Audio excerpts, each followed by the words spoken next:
Sí, Más, ahí está. gracias. Bueno, buenas tardes.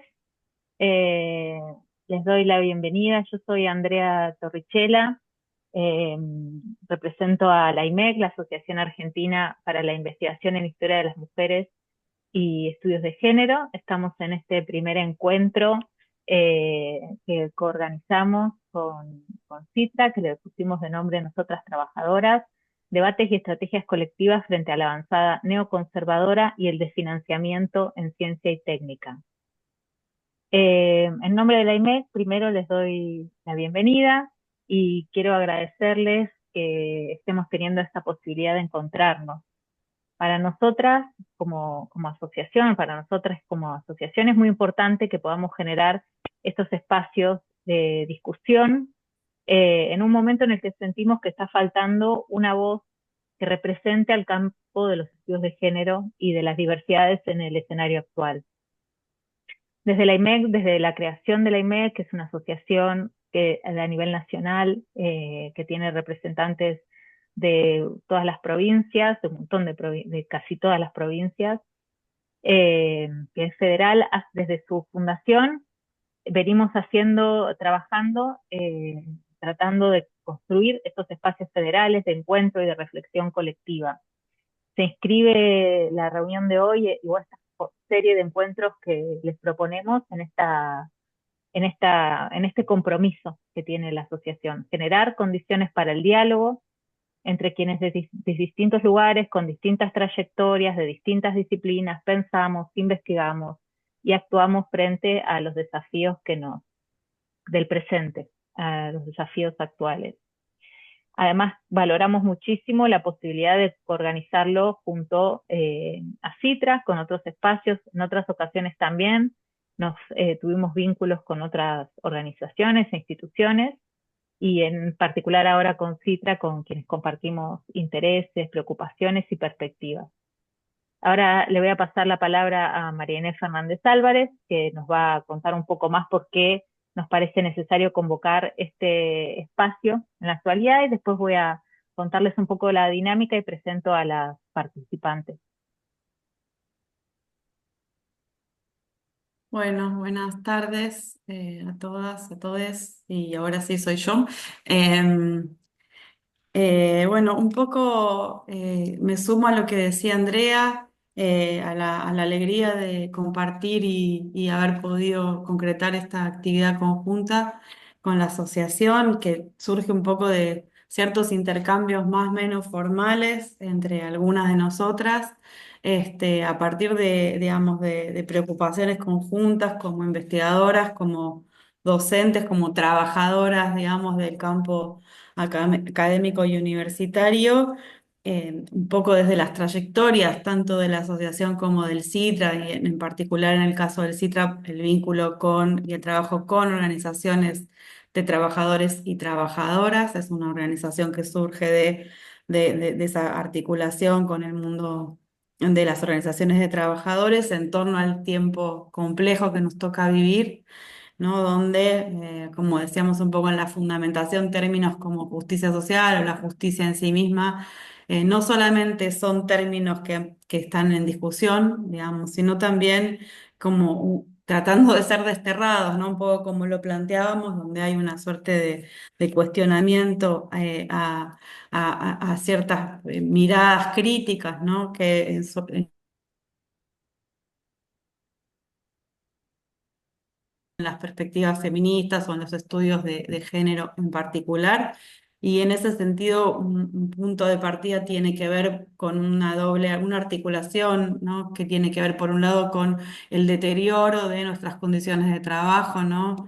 En un sentido bastante amplio, ¿no? Tanto el deterioro de nuestros ingresos, de nuestro poder adquisitivo, ¿no? El deterioro de nuestras condiciones de vida, en estos últimos días, de hecho, se multiplicaron notas, incluso intervenciones en medios de compañeros que complementan sus ingresos en el trabajo a través de plataformas, ¿no? Fue una de las cuestiones que apareció con fuerza en estos últimos tiempos, y que de alguna manera en un sentido bastante, si se quiere, extremo o ilustrativo, tiene que ver con esa cuestión, pero que venimos sintiendo, venimos experimentando, ¿no? La necesidad de complementar y multiplicar nuestra carga de trabajo en múltiples instancias que implica un deterioro, un desgaste corporal fuerte. Sabemos que los deterioros en CONICET redujeron en el perdieron el 33% del poder adquisitivo en el mundo de CONICET y un porcentaje cercano en las universidades nacionales, y cómo ese deterioro además se articula o se combina, diría de alguna manera, con un proceso, digamos, de financiamiento, ¿no? En términos más amplios, que también afecta las condiciones de trabajo, el desmantelamiento de instituciones, de proyectos, de equipos, el congelamiento del ingreso, ¿no? Al CONICET, o a la convocatoria, incluso que este año no está abriendo a ingreso a la carrera de CONICET, pero también en las universidades, y cómo esto va de la mano de un proceso de estigmatización de nuestra intervención, de nuestra voz, diría, me sale de alguna manera decir, de nuestra voz en el espacio público, que se traduce en el miedo de hablar de ciertas cosas, o el temor, ¿no? A estudiar ciertos temas, incluso la impugnación, ¿no? De ciertos temas donde las ciencias sociales, los estudios de género, las perspectivas feministas han sido particularmente objeto de ataque. Entonces, un poco partir de esa articulación que desde el diagnóstico que hacíamos cuando pensábamos este ciclo, para nosotros no son cosas separadas, y es un poco desde ahí que convocamos, digamos, a este diálogo, a abrir a esta conversación, un poco con la idea de, bueno, cómo desde nuestras tristezas, desde nuestras preocupaciones, desde nuestras angustias, podemos convertir esas, me sale como una tristeza colectiva, o colectivizar esa tristeza, y el término tristeza creo que es un término bastante descriptivo de un espíritu, una sensación, y cómo desde esa sensación y convertirla colectivamente nos permite, digamos, un poco tomando el guante o la historia del feminismo, ¿no? Cómo poner en común, abrazarnos, aunque sea a la distancia, ¿no? Nos permite pensar estrategias de construcción colectiva para hacer frente, o para pensar desde ahí. Pensamos este ciclo un poco en ese entramado, ¿no? Como decíamos en la convocatoria, que tiene la pretensión o la búsqueda o la apuesta de ser al mismo tiempo federal, diverso e intergeneracional. Creo que lo intergeneracional es una apuesta fuerte, ¿no? De la IMED, y que ahí comulgamos con eso, además de obviamente del carácter federal. Creo que eso se expresa o se va a expresar en las convocatorias, las compañeras que estamos invitando hoy y en los próximos encuentros, a que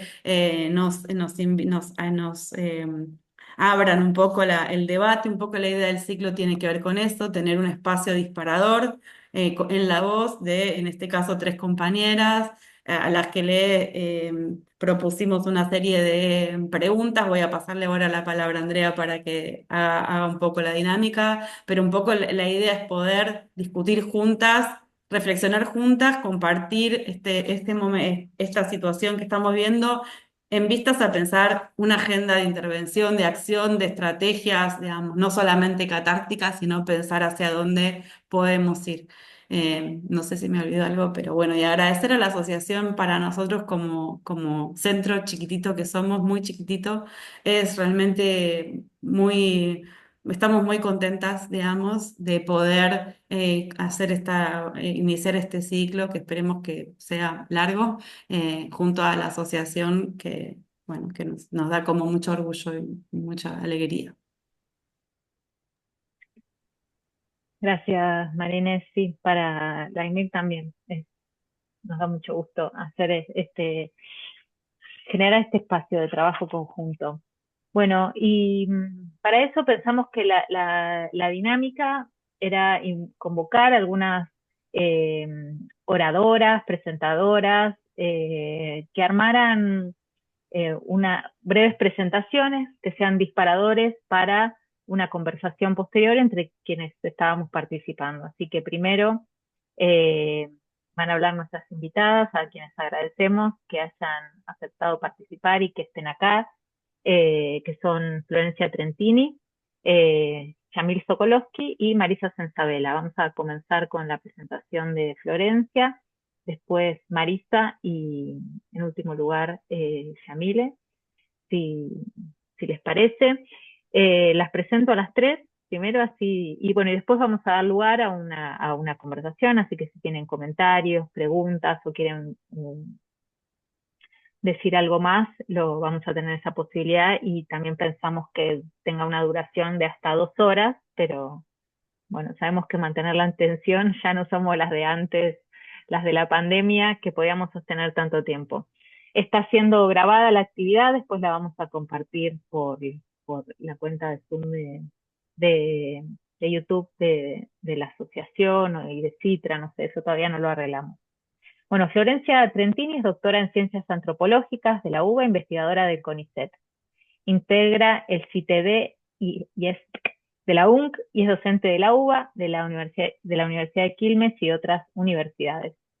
Su trabajo se centra en los procesos de producción y negociación de saberes y tecnologías ambientales en sectores populares e indígenas, desde enfoques ecofeministas, ontológicos e interseccionales. Dirige proyectos de investigación sobre género, ciencia y tecnología y ha publicado numerosos trabajos académicos. También fue consultora del Ministerio de Ambiente en temas de género, diversidad y cambio climático.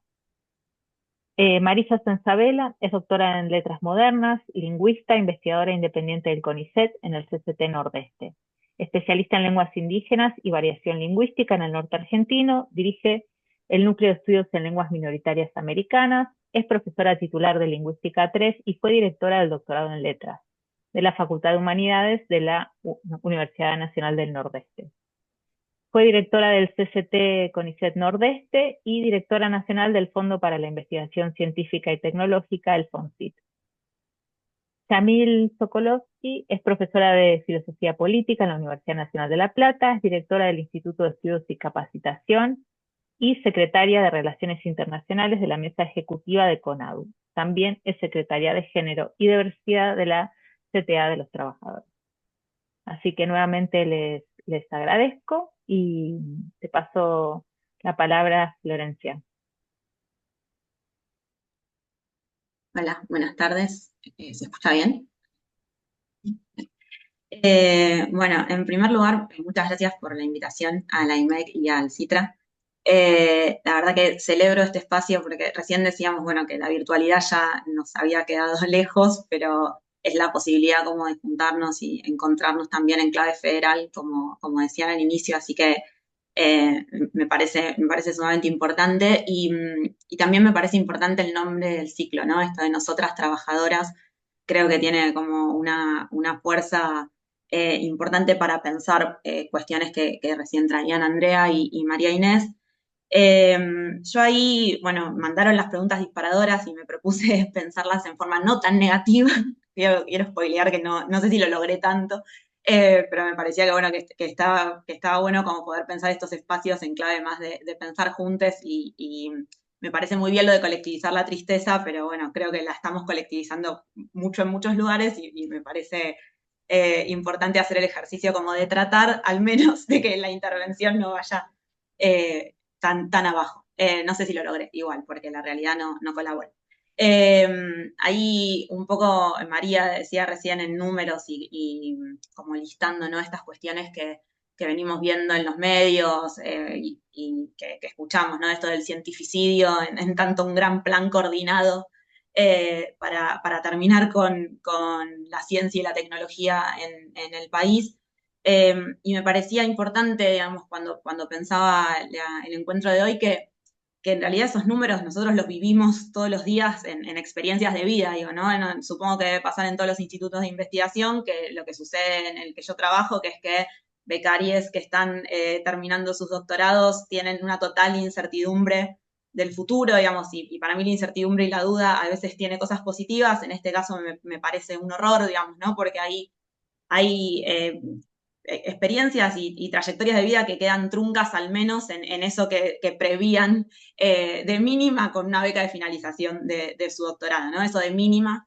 Entonces me parece que ahí hay algo, ¿no? En traducir esos números a esas experiencias de vida que me parece que también es una de las estrategias que podemos pensar porque, bueno, nada, me parece que poder ponerle nombres, caras, experiencias, cuerpos a eso que vemos, ¿no? En números, en ajuste, es importante.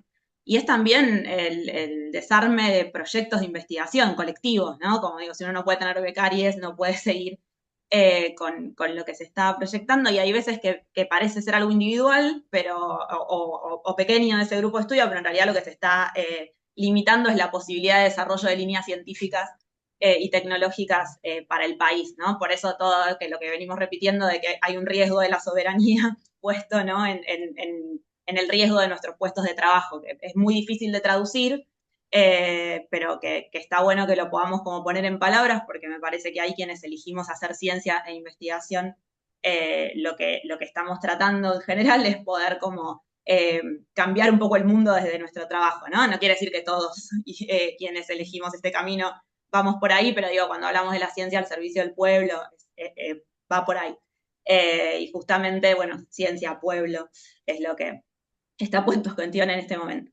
Y ahí me parece que una de las preguntas disparadoras que traían era cómo hacer frente a discursos que buscan deslegitimar el trabajo científico en general, las ciencias sociales y los estudios de género en particular, ¿no? No sé si conseguí una respuesta a esta pregunta, pero sí me parece que cómo hacer frente a esto es con estos espacios y es seguir haciendo el trabajo que venimos haciendo, ¿no? Un poco María lo traía con esto del miedo que fueron generando, que creo que es una estrategia a la que no estábamos acostumbrados, digamos, ¿no? Como que hay algo ahí en la generación del miedo que no veníamos acostumbrados aún en el macrismo, que habían intentado avanzar sobre nuestras subjetividades fuerte. Me parece que ahora hay un plan sistemático de ataque para construir ese miedo. Y me parece que ese es el principal riesgo, ¿no? Que ese miedo nos paralice, además con mucho derecho a que nos paralice, no es que si uno tiene miedo está mal. Me parece que ahí hay algo que colectivizar esa tristeza y colectivizar ese miedo es sumamente importante.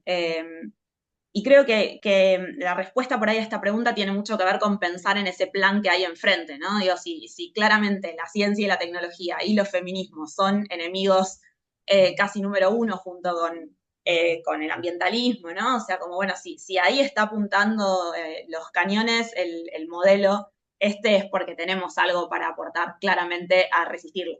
Entonces me parece que ahí el seguir haciendo lo que venimos haciendo es sumamente importante porque claramente en esto de cuestionar, de movilizar, de preguntarse, ¿no? Hay como una potencia política importante y es donde más quieren desestabilizar, ¿no? Porque el status quo es lo que este gobierno le cierra más. Entonces me parece que ahí hay algo como muy importante de quienes trabajamos estos temas de género, historia de las mujeres, feminismos, diversidades, ¿no? O sea, con el amplio espectro que le queramos poner, que es que nuestros trabajos son también visiones de mundo. Digo, me parece que quienes estamos acá y quienes conectamos a esta conversación, estamos convencidas de que lo que hacemos realmente trastoca, si se quiere, ese mundo medio horrible, que cada vez es más horrible, pero digo, como que me parece que ahí es importante pensar que nuestras investigaciones son posiciones sobre lo que entendemos que el mundo tiene que ser y desde ahí discutimos. Y me parece que el gobierno entiende perfectamente eso y ahí trunca, ¿no? Esas incomodidades que tiene. Y si uno se pone a leer cualquier libro más introductorio de economía feminista, sobre cuidado, sostenibilidad de la vida, puede hacer un check, ¿no? De justamente todo lo que esos estudios discuten es lo que este gobierno construye, digamos, ¿no? El otro día que participábamos del encuentro de economía feminista de la Vía Yala, uno veía ahí que todo lo que se estaba poniendo en discusión es absolutamente el espejo de lo que se intenta instalar, ¿no? Entonces me parece que es un momento sumamente complicado, pero también sí, Flora, muy bueno ese encuentro.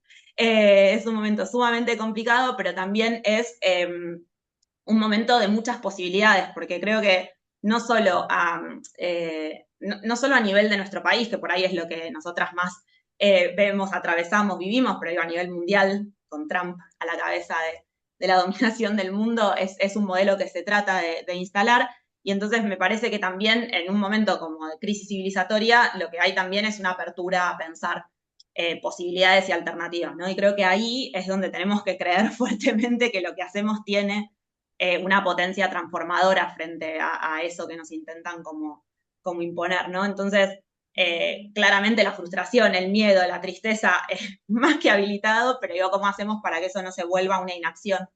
Y ahí la otra cuestión interesante de la propuesta era esto de tramar comunidad y resistir, ¿no? O sea, ¿cómo hacemos para tramar comunidad y resistir? Y yo ahí pensé tres cosas, nada muy iluminado, pero sí me parece que estaba bueno como traer acá y para abrir la discusión en función también de esta idea de nosotras trabajadoras. Por un lado, me parece que una estrategia y una potencia importante de esto es la unidad de la clase trabajadora, digamos, ¿no? Como que creo que ahí hay algo de, bueno, como a nadie le dejan ni siquiera respirar un poquito, hay una colectivización de la situación que nos permite como realmente pensarnos como parte de esa clase y organizarnos, ¿no? Como parte de esa clase. Y para mí hay algo ahí que los feminismos tienen para aportar fuertemente y es la confusión entre privilegios y derechos. Me parece que ahí hay algo sumamente importante, sumamente importante, que es que claramente nuestras perspectivas interseccionales nos enseñaron y nos enseñan que existen los privilegios de clase.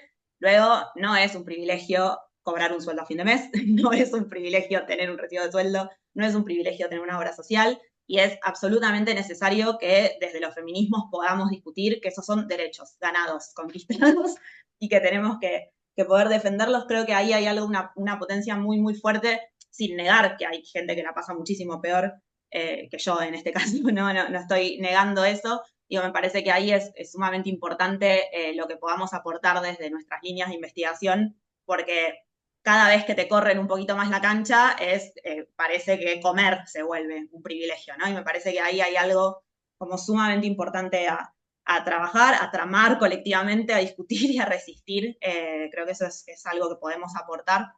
Eh, y también es un desafío en este momento. Algo que parece tan simple como decir que tenemos derechos se vuelve un desafío. Después, otra cuestión que creo que son los métodos que el feminismo nos enseñó, que tienen que ver con esto que estamos haciendo hoy, encontrarnos, pensar juntos, que saber que no tenemos respuestas individuales a esto, que es lo que te intentan como instalar, que cada uno resuelve, y eso está bien. Y me parece que ahí esta cuestión de tramar en comunidad, de tejer redes, tiene que ser puesta como un valor político, metodológico y sobre todo, digamos, de nuestras investigaciones para poder generar ciertas respuestas a esto que estamos atravesando, ¿no? Y ahí me parece que también hay algo que nuestros estudios y nuestras líneas de estudios traen, que es el vínculo con los territorios. Me parece que ahí, con los territorios, con la calle, como que creo que ahí el feminismo popular nos vino como a enseñar muchas cosas a quienes trabajamos estos temas. Y me parece que, por ejemplo, lo que sucedió el 1 de febrero, con esa reacción tan rápida, para salir a la calle es una muestra, ¿no? De lo que aprendimos y de lo que todavía tenemos como gimnasia eh, para la acción. Y después, por último, algo que a mí me preocupa, no solo por lo que investigo, sino porque me parece que en esto, ¿no? Que decía de que nos corran cada vez más la cancha, tiene que ver con la cuestión de los cuidados, de lo colectivo, de los afectos, de lo emotivo, como una acción política, ¿no? Como una estrategia política. Creo que en un momento donde cada vez avanza más la violencia, la crueldad, por lo menos en lo personal, yo me siento como cada vez más rara cuando hablo, ¿no? De los cuidados, como cambiar el mundo, otros mundos posibles, ¿no? Cada vez me siento como más desfasada, es como, bueno, ¿de qué está hablando? Y me parece, ¿no? Que esta idea de otros futuros posibles, de otras vidas que merezcan ser vividas, se vuelve cada vez más lejano, si se quiere, en el discurso, porque, bueno, lo que hay del otro lado es tremendo. Entonces me parece que ahí hay algo también, una potencia política de lo que hacemos, que no tenemos que regalar, que ni un cachito así, que tiene que ver, ¿no? Con esto de que frente a una política de la crueldad y de la violencia podamos como pensar que lo que tenemos para traer en clave de cuidados, en clave de las emociones, de los afectos, de lo colectivo, es una estrategia política y poder llevar eso a nuestros institutos, a nuestras universidades, a la política en general, digamos, hasta la más partidaria, me parece que ahí también es importante como dar esa discusión. Y justo hoy, para cerrar, justo hoy mientras pensaba esto, una compañera de trabajo me escribió para decirme que había escuchado a Susie Shock en la radio y ella vieron que viene como instalando mucho la cuestión del abrazo como forma de acción política, ¿no? Como arma poderosa, y me parece que ahí hay algo que realmente parece como ingenuo en un contexto como el que estamos atravesando, y para mí por ese nivel de desfasaje con lo que estamos atravesando es la potencialidad que podemos traer desde nuestras formas de construcción de conocimiento también. Así que, bueno, dejo acá, agradezco muchísimo como el poder como abrir esto a discusión e intercambio, porque, bueno, claramente todas estamos en una situación de no tener respuestas, así que me alegro de poder comenzar para pensar juntos. Gracias. Gracias, Florencia. Bueno, Marista, te paso. Estamos. Bueno, hola a todos. Muchas gracias a las dos instituciones, a la Asociación y a Citra por la invitación, y especialmente a Andrea, con quien tuve el gusto años anteriores de trabajar en el Observatorio de Violencia Laboral y de Género de CONICET, ¿no? Tratando de cambiar un poquito las cosas que pasaban. Eh, Quisiera en primer lugar aclararles el lugar de enunciación. Yo no soy especialista ni en cuestiones de género, ni hago investigaciones sobre el desarrollo del sector científico y tecnológico argentino o latinoamericano.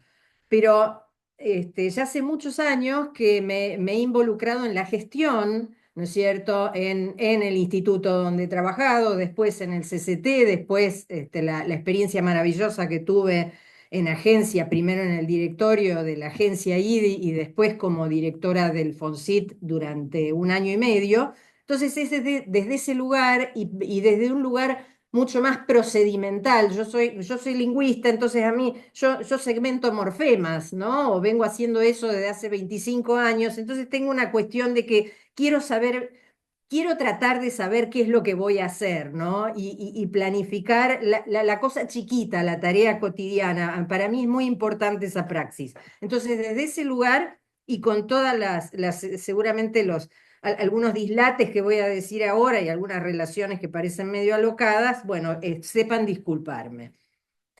Hay un tema, una de las, entre la guía que nos han dado para esta convocatoria, hay una frase que realmente me sentí reconocida, como estoy en estos últimos meses, que dice: nos inquieta la postergación de los debates. Sinceramente creo que es tan difícil la situación que estamos viviendo, que las compañeras que hablaron antes se expusieron tan bien, que estamos como atrapades en dos estados de ánimo de los que yo particularmente necesito salir. Necesito mucho salir de estos dos estados de ánimo. Uno es el de la desesperación, que es totalmente justificable, ¿no es cierto?, porque estamos frente a una destrucción inédita de las arquitecturas institucionales de la ciencia y de la tecnología.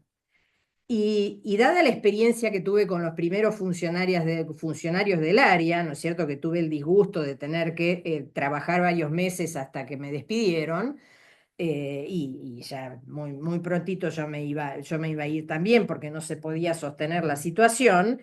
Si no es peor la situación, es por la incapacidad, la tremenda incapacidad de gestión que tienen los funcionarios de este gobierno. De todas maneras, estamos en un momento sumamente delicado para el sector, por lo menos hasta principios del mes de julio, que es hasta cuando va a estar vigente la ley bases. Y sabemos y hemos visto en los medios de comunicación estos días, ¿no es cierto?, el apuro que tiene Sturzenegger y su equipo de reducir, fusionar, hacer desaparecer o hacer perder la descentralización a muchos organismos de ciencia y tecnología. Por lo tanto, hay motivos para estar desesperados, ¿no? Y por otro lado, me quiero correr también del estado de ánimo de la esperanza, que la leo todo el tiempo en los grupos de internet de la gente de sociales y de humanidades que compartimos, que es, bueno, ya se van a ir. Este gobierno ya se va a terminar, ya se van a ir. En una de esas hacen tantas macanas que se van antes de tiempo. Teníamos un poco esa ilusión el año pasado. Bueno, me da la impresión, o por lo menos a mí ya no me sirve más eso, y considero que no se van a ir y que esta situación va a seguir agravándose. Por lo tanto, creo que hay que tomar dos caminos de lucha y de trabajo. Uno que se está haciendo, y se está haciendo lo mejor posible, dentro de lo posible, que es el reclamo sostenido y contundente que tiene que ver con la visibilización de esta situación, que la están haciendo los sindicatos, las marchas sectoriales, las actividades que hace, por ejemplo, la red RAICIT, la agrupación Defendamos la Ciencia, Ciencia Federal, la agrupación Rolando García, etcétera, también la gente que se dedica a divulgación científica, ciencia de la A a la Z, los programas de los periodistas científicos, que muchos de ellos están realmente alzando la voz y denunciando qué es lo que está sucediendo. Pero lo que no veo tanto, y que me parece que tenemos que empezar a comprometernos, es posicionarnos de manera diferente frente a nuestra praxis de investigadoras, investigadores, ¿no es cierto? Y empezar a comprometernos más con una reflexión crítica hacia lo que podemos hacer en estas coyunturas, ¿no? Donde justamente esa desesperación y esa esperanza se tienen, porque inmovilizan la desesperación y la esperanza. Necesitamos empezar a actuar. Y en eso creo que los feminismos tienen ventajas sustantivas para enfrentar esta coyuntura. Pido disculpas si estoy diciendo, si estoy haciendo lecturas muy pobres o muy banales, pero hay dos textos que yo he tenido el gusto de leer el año pasado, y uno el año pasado, el otro este año, que realmente me resultan sumamente inspiradores. Uno de ellos es Seguir con el problema, de Donna Haraway, ¿no es cierto?, que es un texto del 2016, y el otro es el de Anna Tsing, Los hongos del fin del mundo, sobre la posibilidad de vida en las ruinas capitalistas, que es del 2015, ¿no? Entonces, por supuesto, estas autoras están hablando del desastre que es, de que está en juego la vida sobre el planeta Tierra, de todas las especies, y están llamando a una relación multiespecie. Bueno, entonces, perdónenme que lo lleve al plano de la ciencia y la tecnología, pero bueno, sé que me van a perdonar. Para dar dos o tres ideas nada más, para Haraway seguir con el problema no es el cinismo amargo de que es demasiado tarde para cambiar algo, no es una fe cómica, dice ella, en soluciones tecnológicas, aunque sí es importante sumarse a proyectos tecnológicos situados y a sus gentes, no es trabajar por dice ella, un florecimiento multiespecies, pero con una actitud pesimista o de game over, ¿no? Estoy pensando que tal vez está hablando de los aceleracionistas, ¿no? Y una de las que más me gustan es que seguir con el problema no es que las cosas realmente importan solo si funcionan o solo si lo que yo y mis colegas expertos hacemos funciona para arreglar las cosas. Y esto me parece, pero sumamente perspicaz, y que da en el núcleo de mucha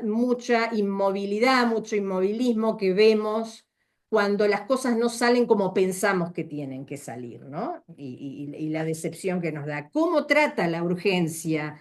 ¿Cómo dice que hay que tratar la urgencia Donna Haraway? Bueno, siendo de letras, me resulta hermosa su palabra. Ella habla de simpoiesis, de creación con otros humanos o multiespecies, ¿no es cierto?, en contra o opuesto al concepto de autopoiesis, ¿no? Y después habla de esa simpoiesis de maneras concretas y modestas, que tienen que ver con los posibles adyacentes, con las cosas que tengo a mano para hacerlas. Y después tiene una frase que es fantástica, que está hablando, ¿no es cierto?, de la catástrofe poblacional, de la cantidad de billones de personas que vamos a ser dentro de 100 años o 50 años en el globo terráqueo, y dice, hay que generar parientes, no bebés.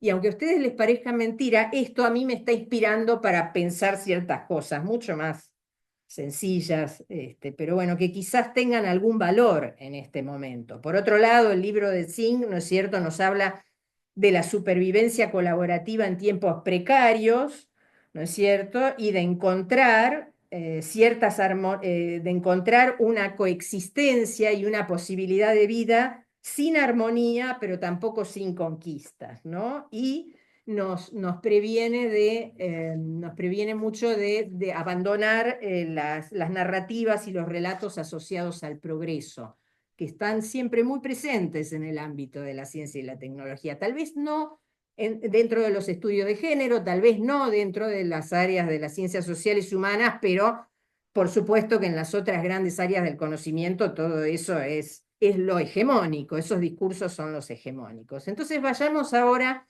al plano de la ciencia y la tecnología. Ya les dije, me interesa lo procedimental y personalmente creo que en este momento tan difícil son las universidades nacionales los espacios de resistencia. Las universidades nacionales, con su autonomía y su autarquía, están más a resguardo de las políticas mileístas que otros organismos públicos, ¿no? Entonces, hay algo que me parece que hay que hacer ya y hay otras cosas que me parece que ya hay que empezar a hacer, pero para un futuro cercano. Lo que hay que hacer ya es tener noción, así como tenemos desde los estudios feministas o desde nuestras disciplinas tenemos noción de cómo cómo se organizan ciertas cosas. Nosotros solemos como investigadoras, investigadores, no saber cómo se financia verdaderamente la ciencia y la tecnología. Para mí fue todo un descubrimiento todos estos años de gestión,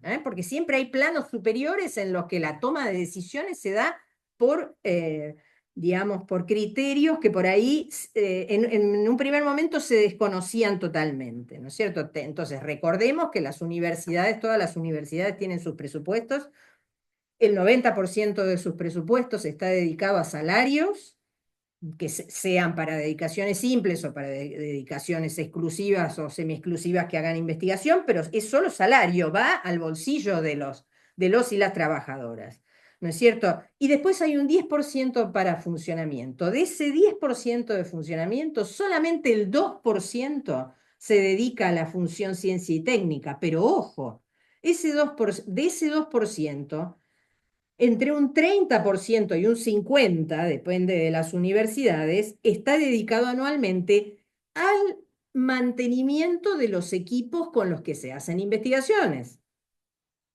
Ni siquiera estoy hablando de trabajos de campo ni de comprar computadoras de escritorio, estoy hablando de los equipos que tienen los biólogos, que tienen los de las ciencias exactas, los de las ingenierías, que insumen muchísimo dinero el tenerlos funcionando, ¿no es cierto? O que no se rompan, por lo menos que no se rompan, salen muy caros. Entonces, depende del tamaño de las universidades. Tenemos universidades como la UBA, como La Plata, como Córdoba, donde ese 10% y ese 2% es de alguna manera voluminoso y aún en esta situación difícil permite cierto juego o cierto espacio de manejo, ¿no es cierto? Pero piensen ustedes en las universidades más pequeñas y del interior del país que se puede hacer con eso.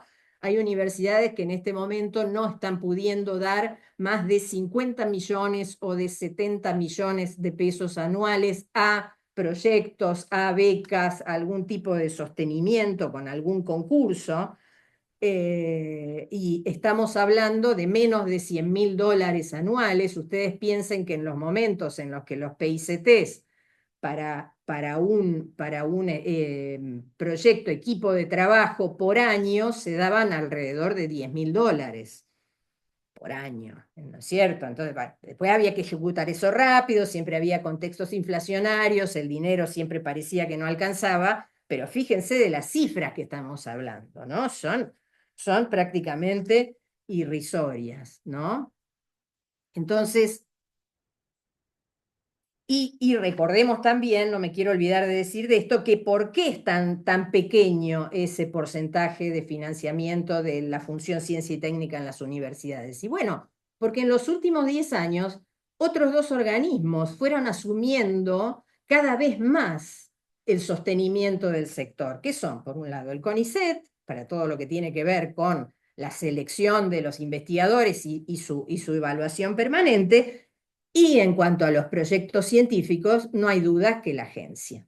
Por supuesto, este gobierno, inteligentemente, dentro de sus parámetros horribles que tienen, deciden, bueno, paramos cualquier tipo de ingreso al CONICET, ¿no es cierto? Y por otro lado, le sacamos absolutamente todas las funciones a la agencia, con lo cual lograron su cometido de desarticular el sector. Bueno, entonces, ¿qué pueden, qué podríamos hacer? Yo creo que podríamos hacer algo que los feminismos tienen muchísima experiencia y que han demostrado que han sabido manejar excelentemente en los últimos años, que es la implementación de los protocolos universitarios de atención a las situaciones de violencia laboral y de género. La movida que hicimos todos, cada uno desde su pequeño lugar y otras compañeras desde lugares fantásticos que lograron convencer a algunas autoridades y lograron aunar gente muy diferente atrás de un nuevo proyecto. Creo que por ahí ese estilo de trabajo es el que necesitamos. ¿Y necesitamos para qué? Necesitamos para, dentro de nuestras propias facultades, empezar a saber qué decisiones se están tomando respecto al reparto de esos magros recursos en ciencia y tecnología.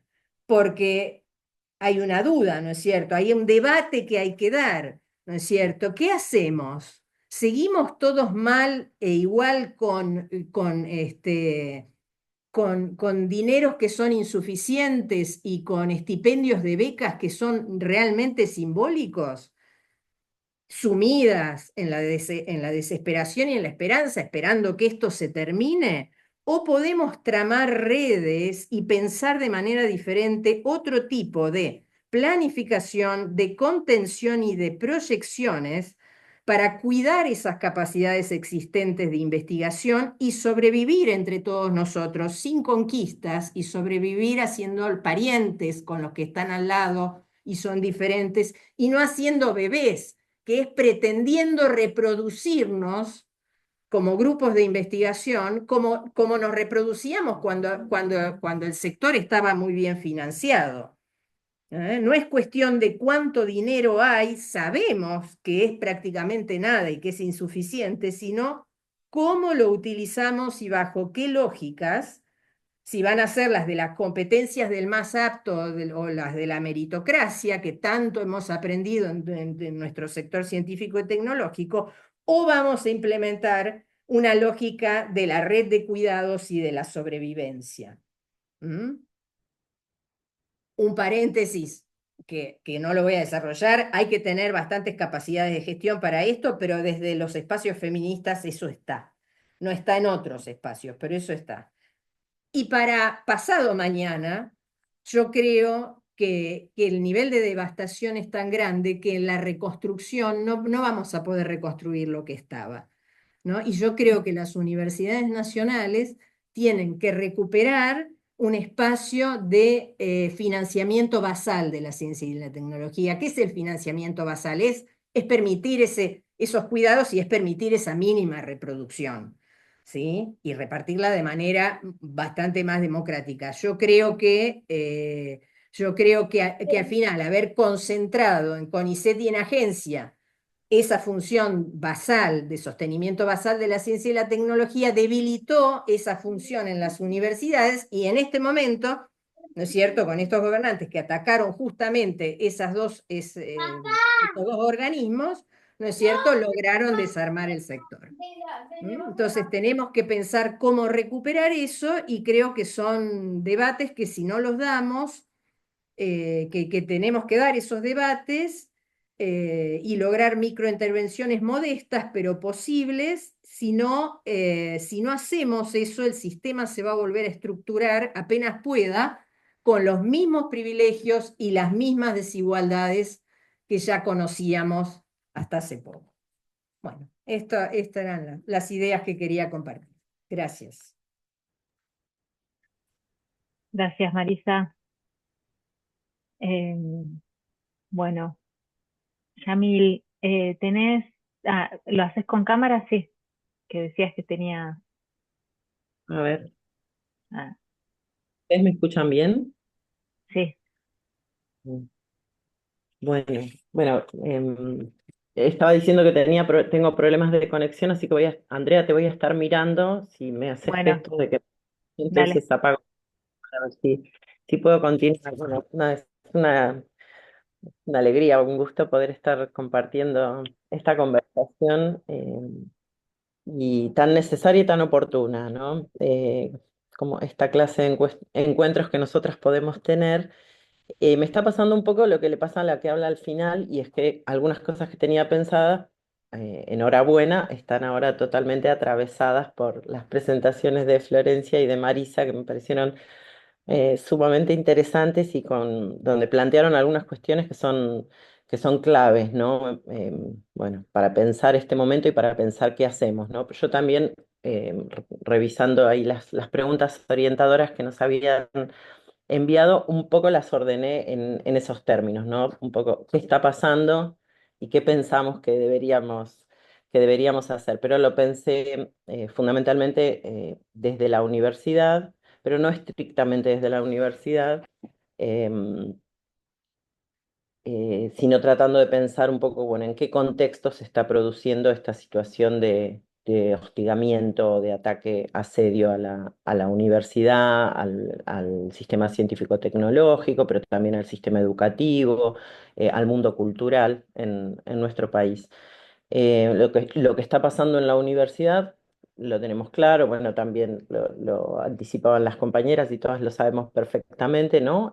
Tenemos una línea muy fuerte de ajuste presupuestario, ¿no? Una caída en términos reales en este momento de más del 30% del presupuesto universitario, una caída salarial en torno al 30%, según si usamos la medición del INDEC actualmente cuestionada, o si usamos algunas otras referencias, pero está en torno al 30% en términos reales, ¿no? En términos nominales es entre un 80 y pico y un 100%. Em, pero además, y esto también aparecía en la intervención de las compañeras, una estrategia de hostigamiento ideológico sobre las universidades, ¿no? Una propaganda estigmatizante y con pretensiones deslegitimadoras sobre las universidades, que le suma a algunos argumentos eh, recurrentemente esgrimidos por la derecha o por las posiciones privatistas, elitizantes en relación con la universidad, que eh, cada cierta cantidad de años vuelven a plantear en notas en el diario La Nación o en el diario Clarín, que nuestras universidades son ineficientes, ¿no? Que son corruptas. Eso también lo hizo Macri cuando asumió. ¿Se acuerdan que impulsaron ahí una imputación general a todos los rectores y rectoras por corrupción? Eso no prosperó, pero bueno, forma parte, ¿no? De la construcción de esa idea. La acusación de corporativismo, ¿no? Y, ¿no? Que ahora también pretende señalar que hay, ¿no? Una casta que sumar bueno, a las intervenciones denigrantes que hace el presidente y sus acólitos, pero le suman a eso además la acusación de adoctrinamiento, ¿no? Esto, creo que Florencia hablaba del miedo, ¿no? Ahí hay algo que suma, ¿no? Suma en este componente eh, una forma de ataque a la universidad que no la veíamos desde la última dictadura, ¿no? Que es poner a la universidad, ¿no? Bajo la acusación de que ahí pensamos feo, ¿no? Ahí hay zurdos empobrecedores y zurdas empobrecedoras tratando de adoctrinar a, a los hijos e hijas, no hijes, ¿no? De nuestras familias.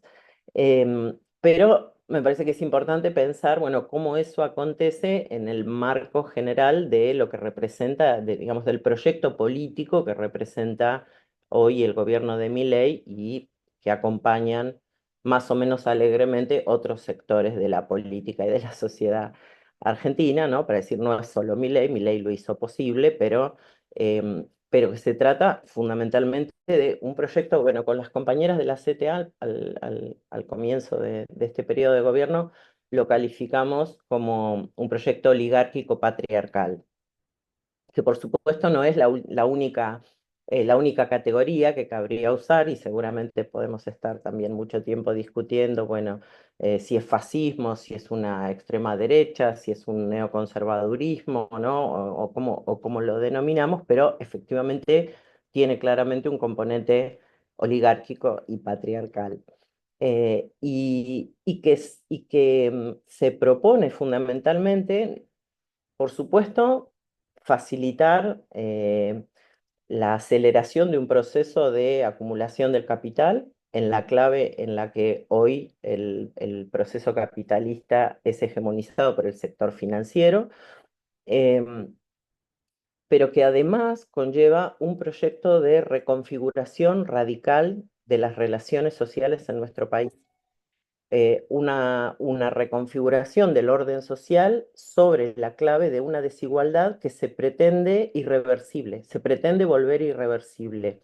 Y enfatizo eso porque este proyecto, como otros proyectos, otros momentos, digamos, donde la derecha encaminó su proyecto a través del gobierno, sea habiendo llegado por la fórmula democrática, o sea, habiendo llegado de facto, tiene un componente represivo, claramente, pero me parece que hay que pensarlo en términos más amplios.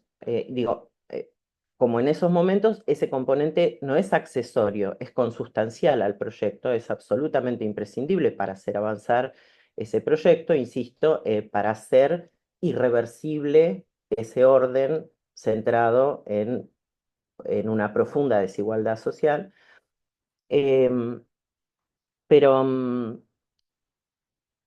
pero es no meramente un proceso represivo, sino una estrategia de disciplinamiento social que tiene distintas dimensiones, ¿no? Y que está claramente a la vista, ¿no? No sé, en su forma más directa, represiva, en la implementación del protocolo de Bullrich o otras medidas que se están tomando y se siguen tomando en términos de fortalecer el aparato represivo del Estado, pero que también está presente en el mismo proceso de empobrecimiento de la población y de precarización de la vida de las mayorías, de la mayoría trabajadora. Eso también debería ser leído en clave de una forma de disciplinamiento social, en la construcción sistemática em, de lo que podríamos llamar otredades responsables, ¿no? Esto es de poner a sectores de la población a identificar como responsables de sus padecimientos, de sus frustraciones, de sus miedos, a otros sectores de la población que están en la misma condición, ¿no? De ser conducidos a la pobreza y a la precariedad de la vida por este proyecto, ¿no? Entonces el señalamiento de las diversidades sexuales, el señalamiento por supuesto, de los feminismos, pero también de la población migrante, ¿no?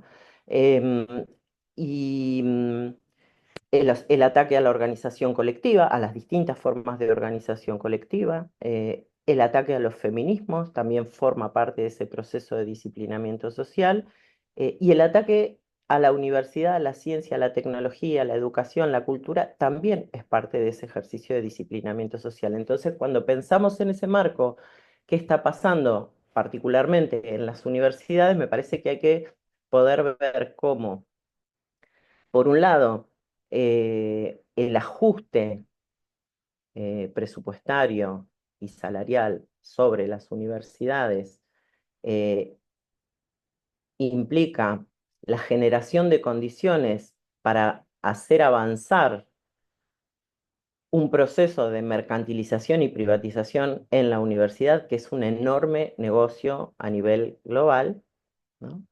Em, y que, bueno, después podríamos señalar algunos de los aspectos en los que ese proceso empieza a ser visible ya en condiciones que se presentan hoy en las universidades y de qué manera también se asienta en algunas cosas que no logramos cambiar en años anteriores. pero que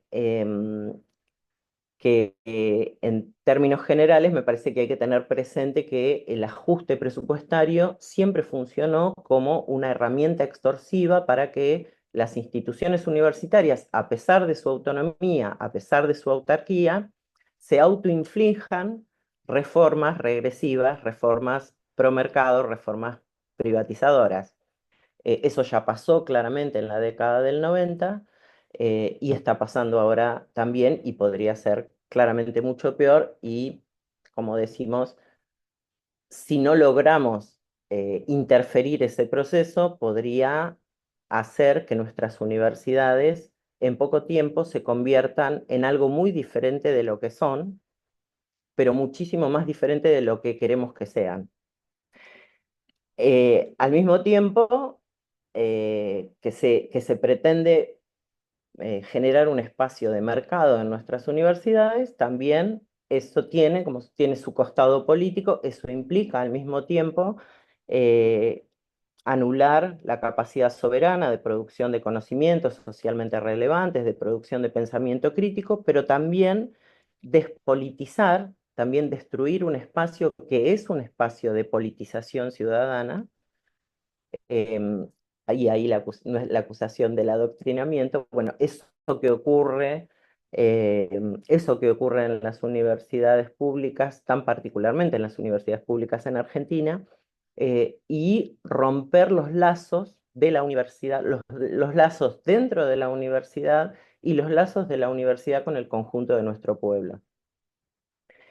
Eh, en ese contexto, lo que está pasando, digo, esto para pensar a dónde nos quieren llevar, ¿no? ¿Con qué nos estamos peleando? Y para pensar que esa pelea claramente no es una pelea solo de la universidad y que la defensa de la universidad es imposible, es inviable si no es al mismo tiempo un rechazo global al proyecto que representa hoy el gobierno de Javier Milei. Ahora, eso en el cotidiano está implicando situaciones, bueno, que también todas ustedes conocen perfectamente, pero yo, digo, en términos de, bueno, de la pérdida de ingresos, del deterioro de las condiciones laborales, eh, no solo el deterioro de las condiciones en las que trabajamos, sino también el deterioro de las condiciones en las que viven nuestros y nuestras estudiantes, la limitación de las capacidades de la universidad para desplegarse en el territorio a través del sinnúmero de acciones que la universidad pública en Argentina desarrolla en esa clave de vinculación que la hace, bueno, que nos permite decir la universidad en Argentina no es solo un mecanismo de acceso social, sino que es un derecho colectivo, ¿no? Es una institución que le hace bien al conjunto de nuestro pueblo de distintas maneras, y que es eso que se refleja, ¿no? Se ha reflejado en el acompañamiento a la movilización universitaria y que claramente excedió una defensa corporativa.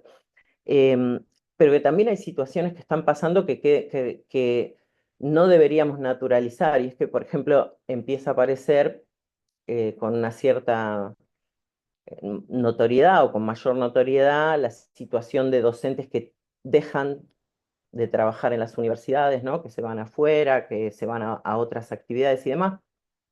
Por supuesto, eso está ocurriendo, por supuesto, eso es un problema, pero la verdad es que lo que está ocurriendo mayormente es que las y los docentes siguen trabajando en las universidades en condiciones cada vez más dificultosas, ¿no?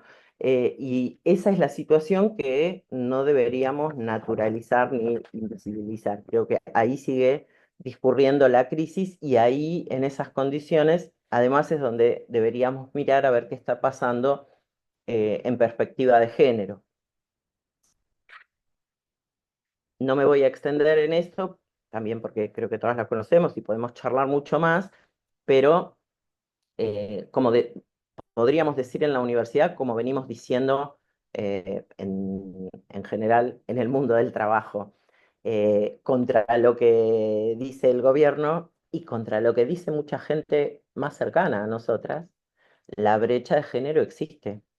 Y porque la brecha de género existe, toda esta, digamos, esta situación crítica impacta siempre de manera mucho más gravosa en mujeres y diversidades trabajadoras. Y eso también pasa en la universidad, ¿no? Sobre una estructura que no ha dejado de ser desigual. Miraba los números del último anuario a alguien, se le escapó y publicaron un último anuario, un nuevo anuario de estadísticas universitarias, y allí se sigue viendo el diferencial de género en el modo en que nosotras estamos presentes, en el modo en que habitamos la universidad, ¿no? En las posiciones en la planta docente, en las posiciones en los gobiernos, en el gobierno de las universidades. em, y bueno, y todo eso que no se ve en los anuarios y que nosotras sabemos que existe en la vida cotidiana, ¿no? De nuestras instituciones, donde sobre esa forma de organización del trabajo académico, que también, insisto, siempre hay que volver a pensar eso, ¿no? Para pensar eh, cómo se reproduce la desigualdad dentro de la institución académica, ¿no? La organización, una organización jerárquica, meritocrática, competitiva, que en una situación de restricción presupuestaria, ¿no? Y de incertidumbre se vuelve muchísimo más agobiante, y que es la situación, es la estructura donde anida las situaciones recurrentes, y sobre las que todavía deberemos discutir mucho más, de violencia, discriminación, violencia, acoso, la sobrecarga de trabajo sobre nosotras, el extractivismo intelectual, también una cosa que podríamos discutir un poco más, el condicionamiento a la libertad académica, ¿no? De aquellas mujeres que están dependiendo, digamos, cuyas posiciones, posibilidades, desarrollo dependen de que un varón bien posicionado las evalúe y les dé lugar. Y en general la invisibilización dentro del ámbito académico del modo en que en el ámbito académico como un ámbito laboral incide la desigualdad de género en nuestra sociedad, y particularmente a través del tema de la desigual distribución de las responsabilidades de cuidados, ¿no? Todo eso, todo ese paquete de cuestiones en un momento como el que estamos atravesando, se vuelve muchísimo más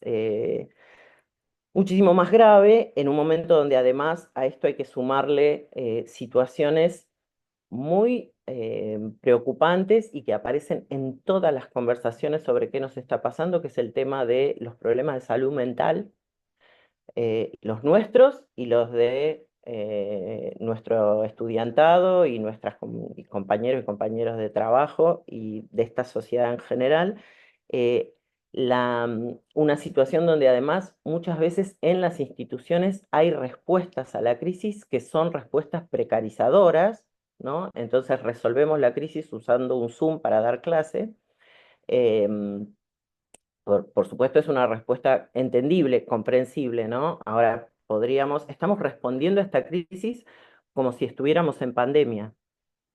Y tal vez la pandemia nos podría haber dado alguna experiencia, ¿no? Sobre la necesidad y algunas prevenciones, ¿no? Sobre cómo impacta eso en nuestra situación laboral, en nuestra vida, y cómo podríamos generar mejores respuestas colectivas desde el plano institucional, precisamente volviendo a lo que decía Marisa de la autonomía, pensando que las universidades son instituciones autónomas y aún estando bajo asedio, no solo tienen la posibilidad, tienen la responsabilidad de pensar cómo las respuestas a la crisis no terminan profundizando la crisis y haciéndole el juego a esa estrategia de destrucción que impulsa el gobierno nacional, ¿no? Y generan efectivamente no solamente una resistencia, sino, quién sabe, una alternativa. Y en un contexto donde además em, también se mencionó, hay una clara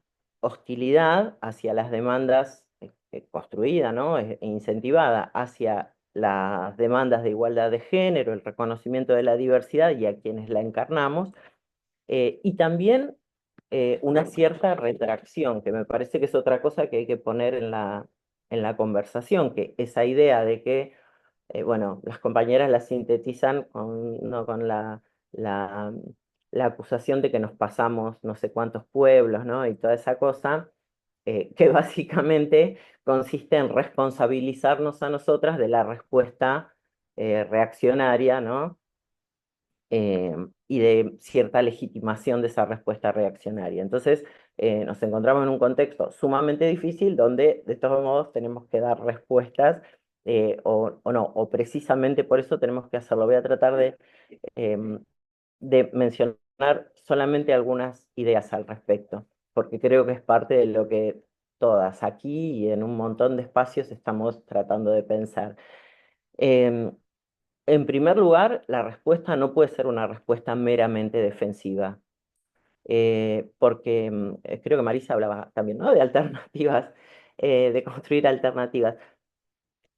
Pero además no puede ser defensiva porque no, o sea, lo podríamos plantear en relación al campo popular y democrático en general, pero particularmente en relación a los feminismos. Nosotras no podemos defender el statu quo. Si una respuesta defensiva supone defender lo que había, el mundo que había no es el mundo que queríamos.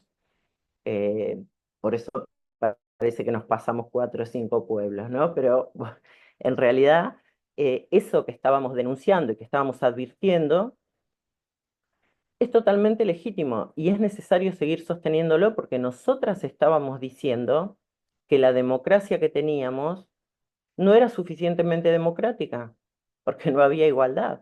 Estábamos diciendo que hablar de justicia social implicaba necesariamente atender las demandas del movimiento feminista. Estábamos cuestionando las lógicas de representación en la política, en el sindicalismo, en las organizaciones sociales, en las instituciones. Estábamos diciendo, ahí hay un problema, ¿no? Entonces, y efectivamente había un problema, y, ¿no? Y la respuesta fue una respuesta claramente reaccionaria, claramente por derecha, que lleva a un infierno, pero nosotras tenemos que reivindicar esa mirada crítica. Florencia creo que decía, ¿no? Nosotras construimos visiones del mundo, ¿no? En nuestras intervenciones, en nuestras producciones. Bueno, claramente por eso por eso la reivindicación feminista es un problema, es un obstáculo que un proyecto como el que encarna Milei tiene que suprimir. Y por eso el movimiento feminista es un obstáculo para ese proyecto. Pero este es un momento donde lejos de retroceder, lejos de calmarnos, deberíamos, también creo que, como también lo plantearon las compañeras, me parece que fue súper interesante ese movimiento de volver a pensar cómo se construyó la potencia del movimiento feminista, en particular en este país, ¿no? Y cómo fue ese proceso donde hubo un encuentro tan importante entre las compañeras que venían desarrollando estudios de género, estudios feministas en el mundo académico y la militancia del movimiento feminista en general, en sus diversas variantes organizativas, y cómo ese encuentro tuvo efectos, por supuesto, incómodos, por supuesto, perturbadores, ¿no? En todos los espacios de la vida social. Me parece que hay que volver a pensar cuáles son las claves para generar un reencuentro, ¿no? Entre esas dimensiones. Em, y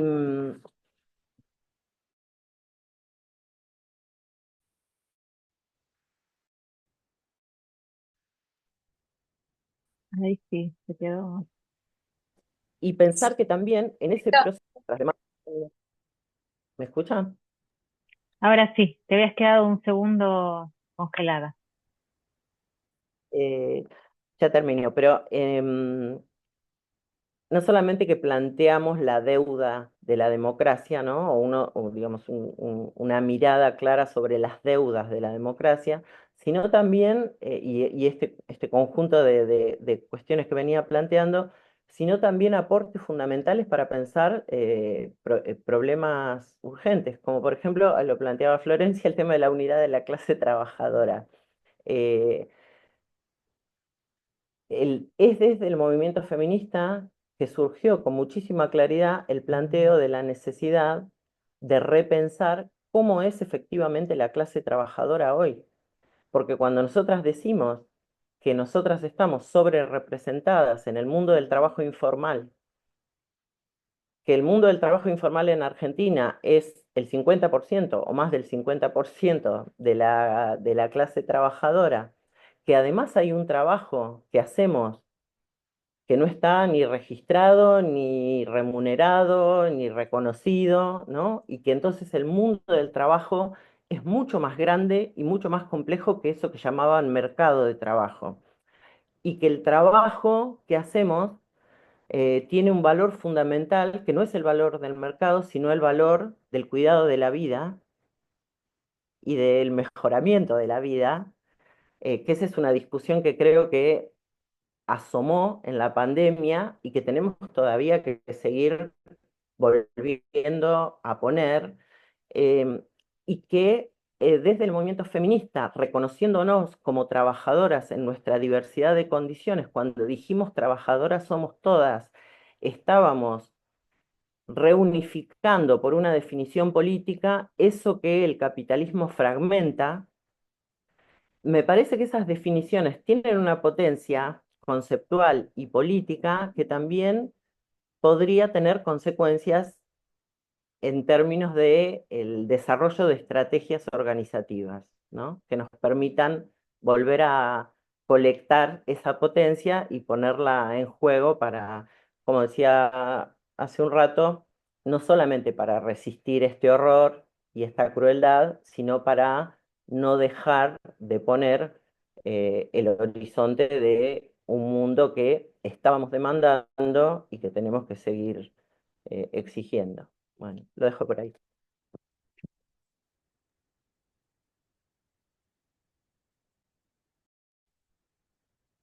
Bueno, sí, un aplauso. Ahí veo que están a las tres.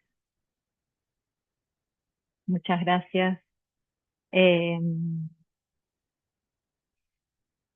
bueno, la verdad que me quedo ahí como un poco sopapeada entre la desesperanza y la esperanza, que no se puede no estar totalmente desesperanzado ni tampoco estar esperanzado, pero me parece que se plantearon en las tres presentaciones, eh, nada, un diagnóstico que nos interesaba mucho arrancar con este encuentro, con, bueno, ya elaborando o tirando ideas sobre este diagnóstico, pero también me parece importante la posibilidad de pensar estrategias colectivas y por dónde retomar, porque para salir de esa inmovilización que nos genera el contexto, está bueno estas ideas.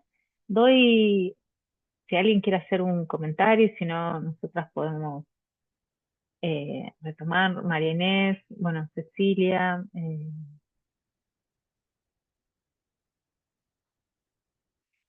En el chat están también comentando Sí, eso estaba diciendo agradecimientos. que Mm. un poco, yo digo, me gustaría eso, como circular la palabra más que volver a intervenir.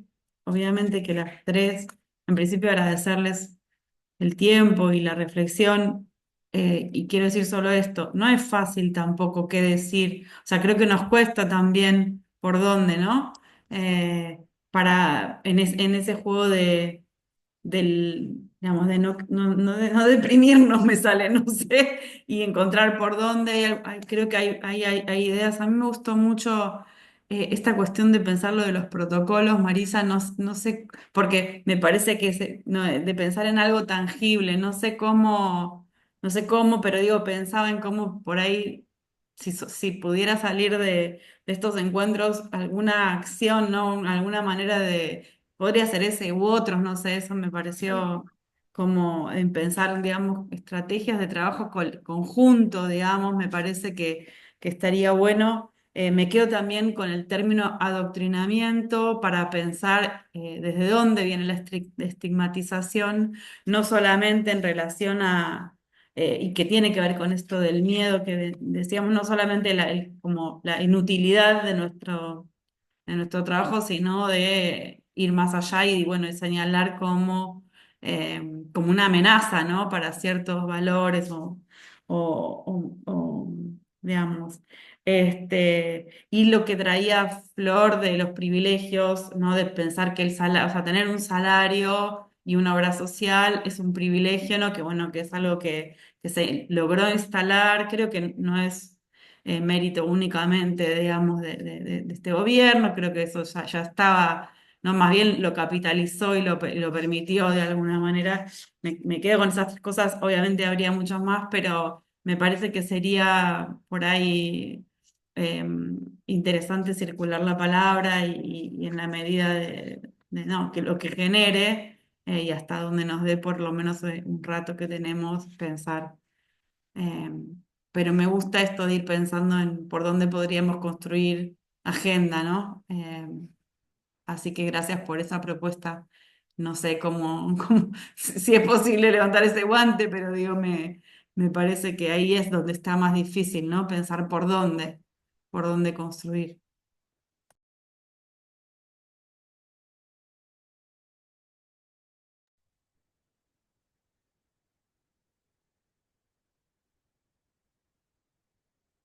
Sí, si me permitís, Marinés, a ver, quizás fui rápido al final con eso, pero yo creo que cada una es comprometerse en la praxis más cercana en lo que hacemos. Entonces, por eso, por ejemplo, lo que yo traje tiene más que ver con, bueno, ¿qué hacemos por ejemplo, en una facultad con el sector de ciencia y tecnología? ¿Sabemos qué decisiones se tomaban antes, cómo se distribuían esos magros recursos? ¿Y sabemos qué están haciendo ahora en esta coyuntura? ¿Por qué no nos acercamos a la secretaria o al secretario de Ciencia y Técnica y le preguntamos? Y ahí empieza, ¿no? Eso, y en ese sentido, como hicieron esos protocolos de violencia de género, porque no solamente fue algo construido dentro del movimiento feminista en la universidad o de las estudiosas de género dentro de la universidad. Ellas fueron el motor, pero eso entusiasmó a un montón de gente que sentía en su cuerpo que era una necesidad eso. Y yo creo que así, en esas cositas concretas, ese tipo de compromiso, porque si no, estas instituciones no cambian nunca, o no tenemos nunca poder de decisión o sensación de que estamos participando de la construcción. Ya viene el paquete de arriba y mucho más en ciencia y tecnología, que en general son las disciplinas que tienen que ver con la investigación experimental, las que imponen cómo se distribuye, cómo se reproduce ese sector, ¿no?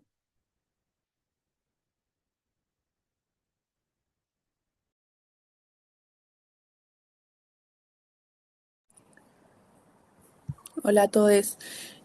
Hay una pregunta para Yamile en el chat de Daniela Saikovsky.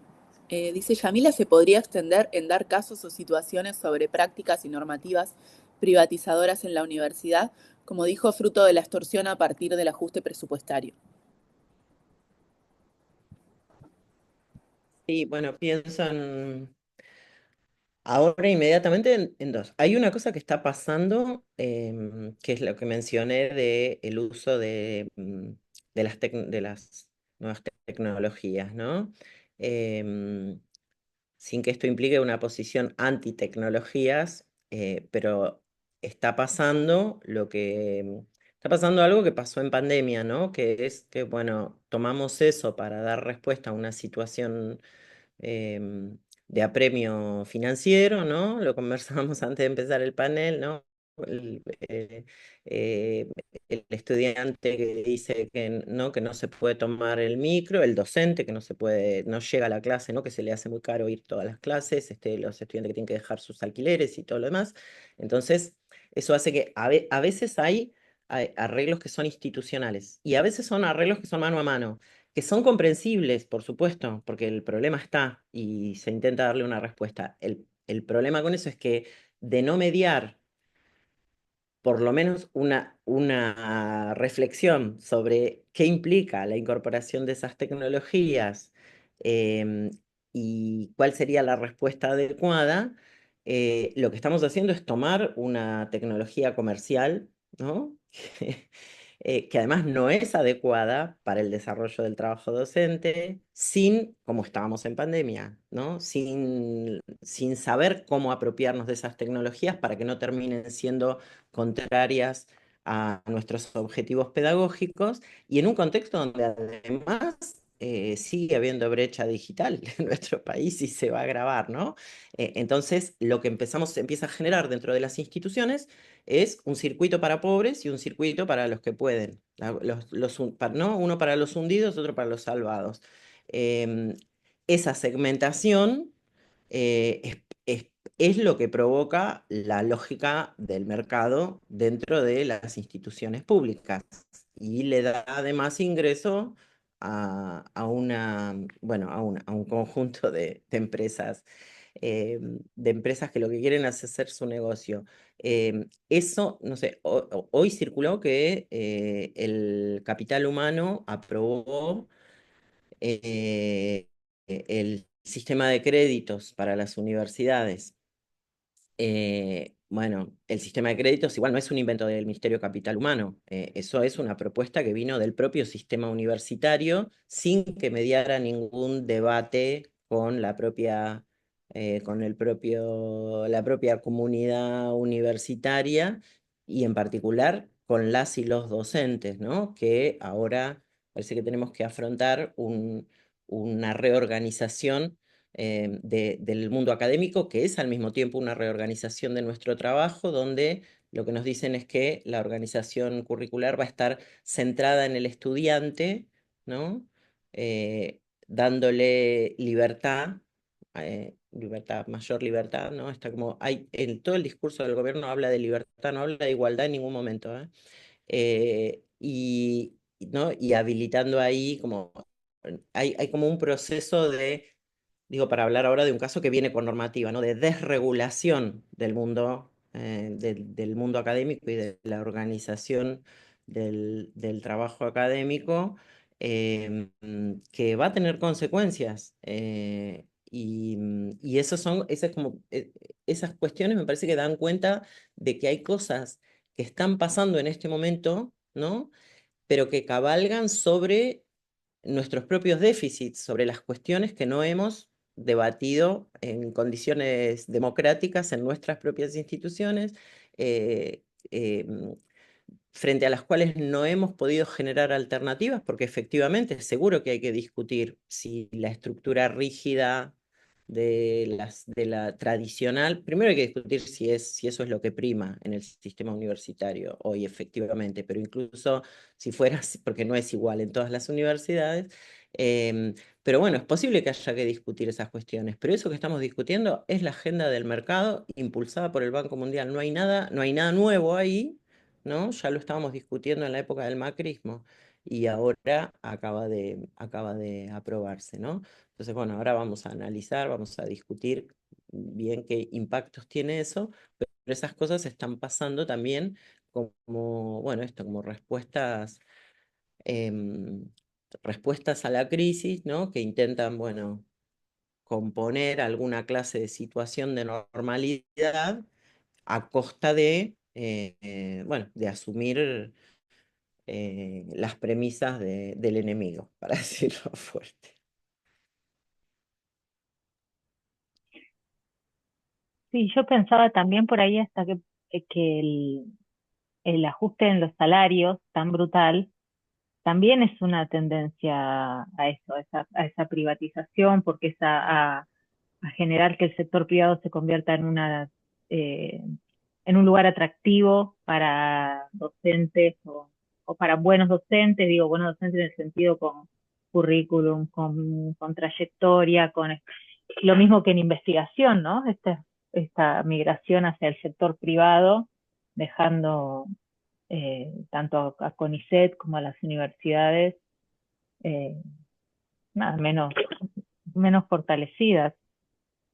Y Sí, después de igual tantos años, sí, perdón, perdón. dale. No, que tengo acá que me quieren sacar los auriculares. Interrumpió. No, iba a decir que el trabajo docente en las universidades privadas es mucho más precario que en las universidades públicas, lejos, ¿no? Y entonces lo que se produce es como un borramiento de la frontera entre lo público y lo privado, ¿no? A partir de la incorporación dentro del sector público de la lógica del privado. Y también algo que mencionaba Marisa, creo, la cuestión de la diferencia entre las distintas universidades en su capacidad em, de generar recursos, ¿no? Para afrontar la crisis. Esto ya pasó en los 90, ¿no? Hay, digamos, la presión para la búsqueda de fuentes alternativas de financiamiento, ¿no? A través de convenios con el sector privado, que permiten que lo que generan, además de la injerencia del sector privado, es un desarrollo desigual de las instituciones y dentro de las mismas instituciones. ¿Ustedes se imaginan cuántas consultorías va a hacer el área de estudios de género de su universidad frente a las que hace la Facultad de Ciencias Económicas? No digo la de la UBA, digo la de la Universidad de Chilecito, qué sé yo. Bueno, o sea, humanidades, ciencias sociales al horno, pero además no es esa la lógica que queremos, ¿no? Entonces el financiamiento basal que decía Marisa, ¿no? El presupuesto basal es importante. O sea, no hay autonomía si no hay un presupuesto garantizado por el Estado, ¿no?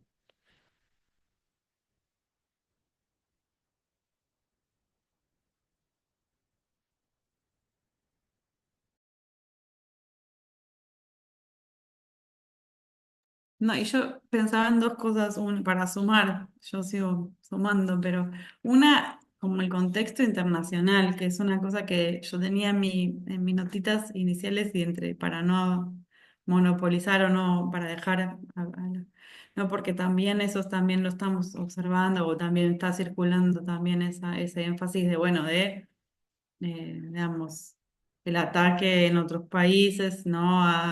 Digamos, en la misma agenda, digamos, neoconservadora, como la querramos llamar, ¿no? A las ciencias sociales, ¿no? Que también es algo que, bueno, en ciertos países, por ahí no de la misma manera, pero ya se venía observando, ¿no? De reducción o recorte, ¿no? Incluso de organizaciones internacionales. El otro día me contaban eso, ¿no? Que hay organismos internacionales que les está también costando acceder a financiar ciertas líneas de funcionamiento en torno a género, etcétera. Digamos, como que me parece que esa también no es parte de la agenda sobre la que hay que pensar.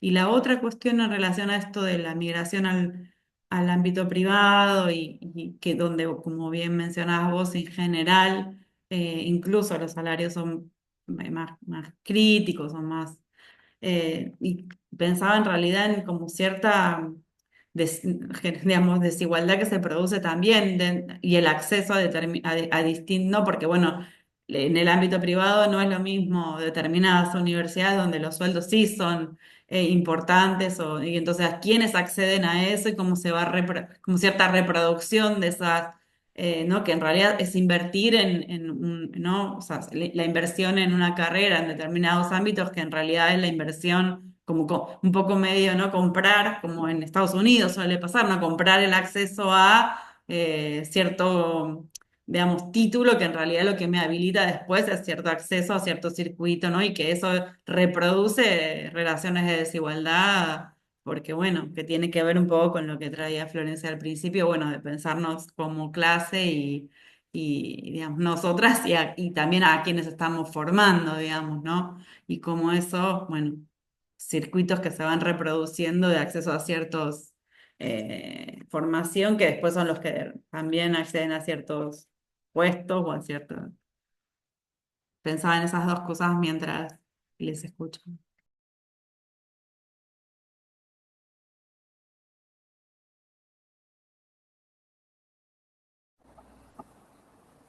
Yo, nada, me sumo también. Quería hacer un comentario a partir de algo de lo que planteaba Marisa y una pregunta para Yamile.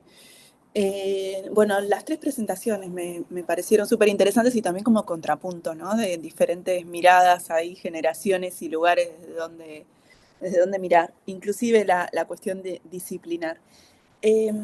Nada, y me coincido con Marisa en la desesperanza y también en esa relectura de traer a algunas de las reflexiones de Dora Haraway y de Sin.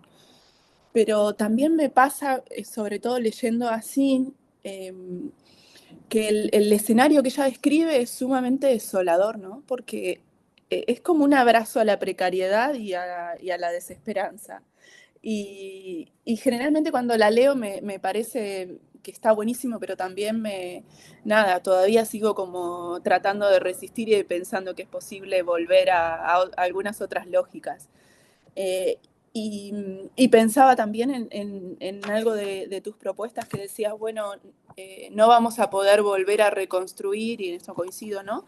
O intuyo que coincido, pero no vamos a poder reconstruir lo que teníamos, y la apuesta esta del eslogan de Haraway de hagamos parientes y no más bebés. Y entonces me imaginaba en esta clave un plano de, ojalá, ¿no? Pero de cierta conflictividad, porque ahí tenemos bebés o becarios o estudiantes que todavía pretenden que volvamos a ese escenario de eso que teníamos, sumamente precario y insuficiente, pero nada, me imagino ahí que hay un problema, y ojalá, porque yo me imagino que también podemos pensar una salida a partir de cierta conflictividad. Y ahí va mi pregunta para Yamile respecto de cómo están los gremios, con qué capacidad están pudiendo resistir, negociar, sé que no hay ni paritarias, pero, y también mi pregunta tenía que ver con la participación de docentes en los gremios, si están acercándose en este contexto a los sindicatos, si bajó, si subió los índices de agremiación. Sé que como investigadores ya tenemos un problema ahí, que la gente del CONICET rebaja el nivel de sindicalización y de lectura como trabajadoras, ¿no? Florencia arrancó la presentación diciendo qué bueno que esta identificación de nosotras trabajadoras. Bueno, hay un problema ahí, ¿no? Como investigadoras, investigadores de CONICET y de algunos espacios para reconocernos como trabajadores. Nada, así que era eso. Bueno, sí, sí, hay un problema ahí, ¿no? Es un problema histórico de la conciencia de clase de las y les trabajadores del mundo académico, ¿no? En el CONICET y en la propia universidad. Lo que está pasando, pensé que me ibas a preguntar cuándo es el próximo paro, la próxima marcha. Eh, el año pasado, a partir del proceso de movilización que se pudo construir, hubo mucha más gente acercándose a los sindicatos. En general, como lo que nos iba llegando es que había incremento en las afiliaciones, pero también, bueno, también la búsqueda del sindicato como el lugar donde, bueno, también donde encontrarse, ¿no? Y ver qué hacer. Y también un desafío para los sindicatos, que es, bueno, que bueno, todo eso que se activó y se movilizó se pueda organizar, porque finalmente hay algo que pasa y que yo creo que es lo que está pasando ahora. Bueno, claramente ahora estamos como en una, vamos a llamarlo una meseta, ¿no? O sea, el proceso de movilización bajó, no está siendo fácil, ¿no? Como volver a activar el conflicto y, bueno, y lograr esto que venimos diciendo de desnaturalizar la situación, ¿no? Que es lo que está, o sea, mientras, ¿no? La situación se sigue, no solo no se resolvió, se sigue agravando.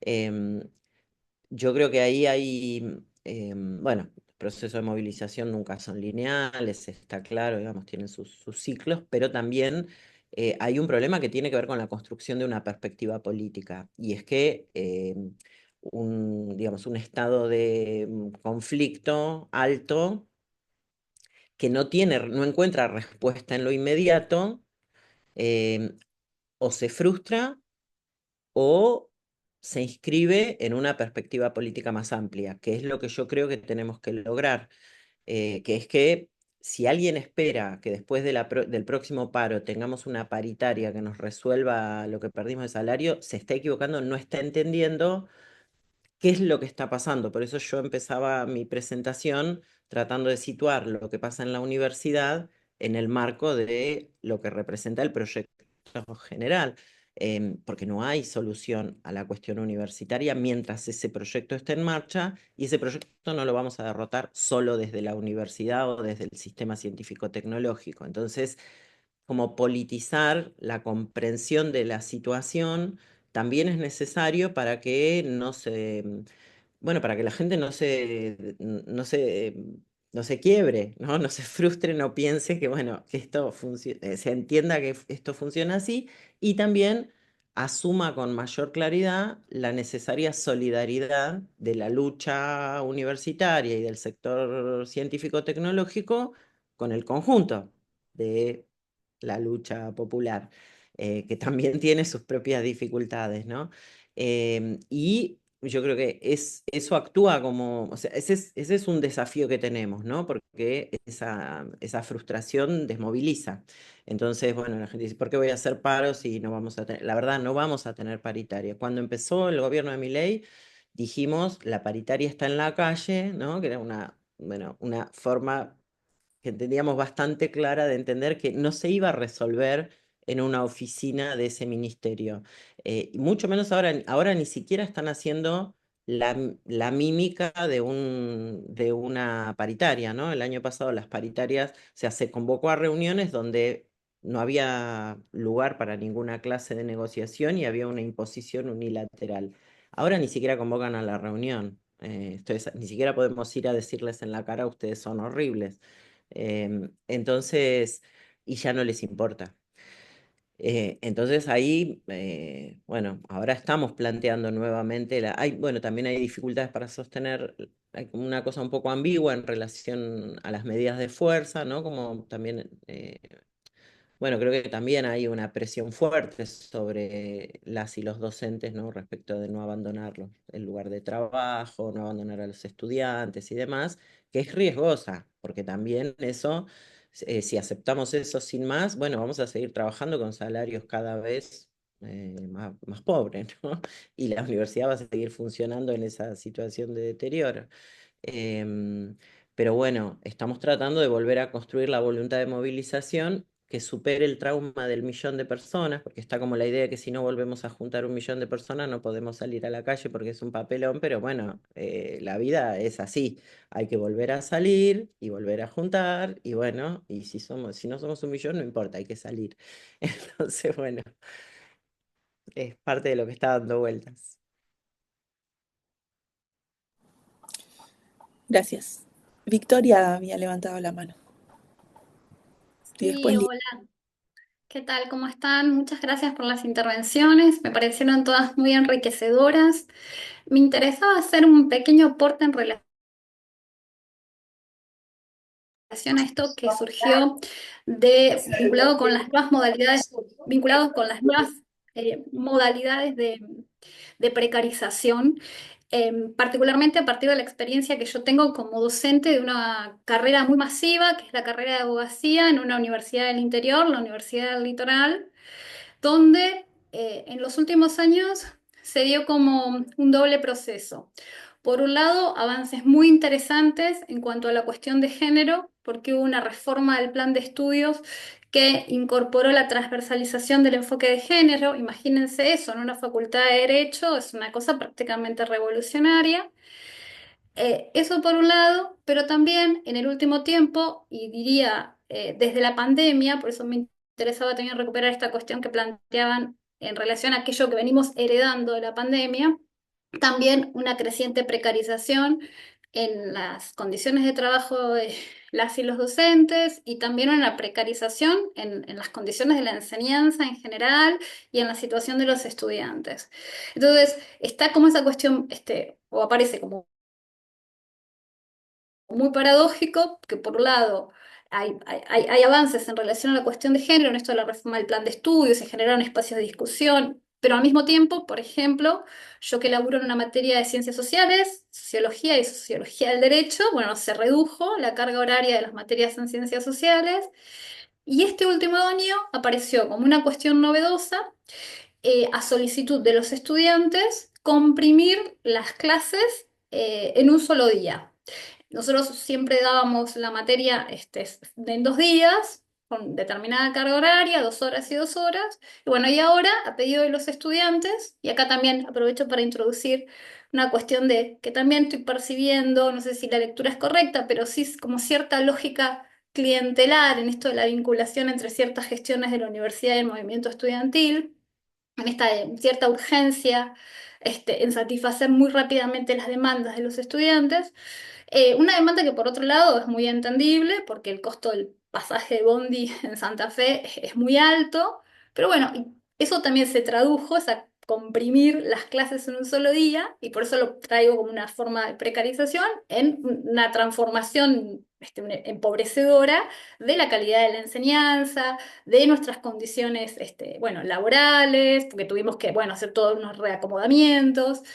Y también, bueno, en la modalidad y la experiencia propia de la transmisión, que no es igual.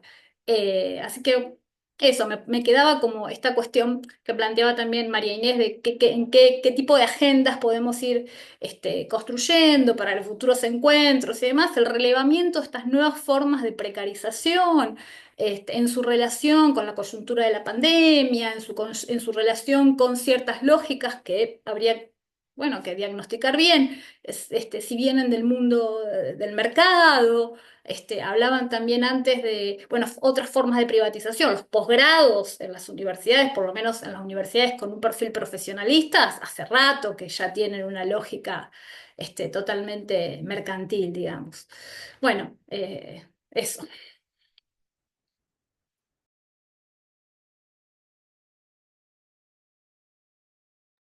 Seguía Lía, ¿no? Tiene la mano levantada.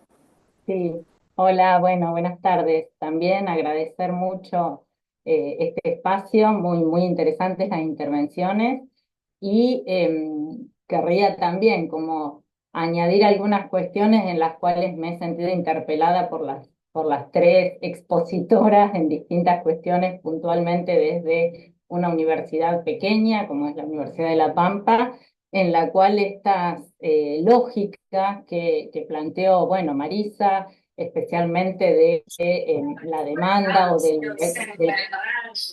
del conocimiento o de la posibilidad de saber cómo se asigna el presupuesto de investigación, es algo absolutamente imposible bueno, de trabajar más que por la voluntad, ¿no? Las universidades como la nuestra, el presupuesto de investigación siempre ha sido solamente simbólico y la posibilidad de tener algún tipo de ingreso era por proyectos externos, ¿no? Algunos equipos que por sus antecedentes y sus posibilidades podían disputar en agencia, con CEP, y solamente como que pueden aumentar o tener un poquito más de recursos para formar recursos, para poder sostener becarios, para poder estimular a las nuevas generaciones, sobre todo los equipos que están en CONICET o agencia. Quienes trabajamos y hacemos docencia, investigación y extensión desde las universidades, es imposible porque la lógica de la productividad existe desde siempre y el presupuesto se distribuye por productividad. Entonces, quienes tienen esa dedicación mayor y de hecho por su propia obligación laboral tienen que rendir más producción, son quienes se llevan todo el presupuesto pequeñito que hay, y para quienes hacemos investigación desde la universidad solamente es mísero. Entonces, bueno, esto está pasando con más razón ahora, que es funcionar con cero presupuesto, es solamente para poder mantener el currículum y carrera docente, pero impacta terriblemente, especialmente en las nuevas generaciones, ¿no? Eso en cuanto a investigación, lo uno con Yamile y la cuestión gremial, que también acá hay una compañera, Belén, que es compañera de facultad, de equipo, de trabajo y demás, y que ha tenido también mucha actividad gremial en el último tiempo, es una permanente tensión entre la productividad y lo comercial que nos atraviesa, porque tenemos que defender estudiantes, como dijo recién la compañera de Litoral, dependemos y la presión de la gestión y de las autoridades y de todo, no defiendan derechos y condiciones laborales, pero nos estamos quedando sin estudiantes y en las universidades pequeñas eso es desolador y el discurso y el fantasma de que se van a cerrar carreras, porque claramente en los últimos años hay cursos, hay estructuras de cátedra con 2 o 3 estudiantes. ¿Cómo se sostienen esas estructuras de cátedra? Solamente quienes hemos regularizado cargos y que de alguna manera podemos defender un poco más eso, pero si no, donde se cubren, aparecen vacantes directamente, cargos que no se van no se justifica que se vuelvan a nombrar o a cubrir si la cátedra funciona con menos gente. Entonces también a nivel gremial en todo el país, pero en las universidades pequeñas lo sentimos mucho más a esto. Y porque estamos en esta disyuntiva, ¿no? El hecho de decir, nos quedamos sin estudiantes, directamente cierran las carreras, ¿qué hacemos con los que siguen? Y esta también preocupación permanente de que hay un salario medianamente posible de subsistencia solo en quienes hemos ya hecho un recorrido, en quienes cobramos por antigüedad, por adicional de posgrado, pero es totalmente desestimulante para quienes están recibiéndose y a la mitad de la carrera. A nosotros se nos están yendo los otros niveles educativos, docentes, investigadores muy formados, porque no tiene, digamos, no hay posibilidad de sostenerse con los salarios de la universidad. Así que bueno, esto y también apelando a la intervención de Florencia, también considero que solamente desde el esfuerzo de los feminismos, de sostenernos desde las solidaridades, lo podemos al menos pensar y no caer en esta lógica que es tan difícil, ¿no? Porque realmente entendemos a los colegas que disputan por un cargo pequeñito porque hay que subsistir de alguna manera. Entonces esto también está, digamos, tejiendo y erosionando y horadando todos nuestros vínculos. Generacionalmente se nota mucho, es como una pelea con quienes tenemos o hemos logrado con mucho tiempo y después, ¿no?, tener una dedicación exclusiva. Entonces quienes tenemos dedicación exclusiva estamos señalados y señaladas como si fuéramos directamente lo más tremendo o los privilegiados, también usando palabras que circularon, ¿no? Somos las privilegiadas y terminás sintiéndote en eso así, como que cuesta mucho recuperar esos lazos que nos unen porque estamos como fragmentados por todos los lugares, entre claustros, entre generaciones, entre posibilidades que hemos tenido en otro momento y que ahora las ves que no hay forma de entusiasmar a quienes nos siguen con que hay algo posible mejor un poquito más adelante. Bueno, me extendí más de la cuenta, disculpe.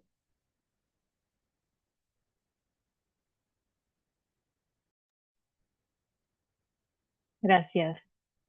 Ya son las 7.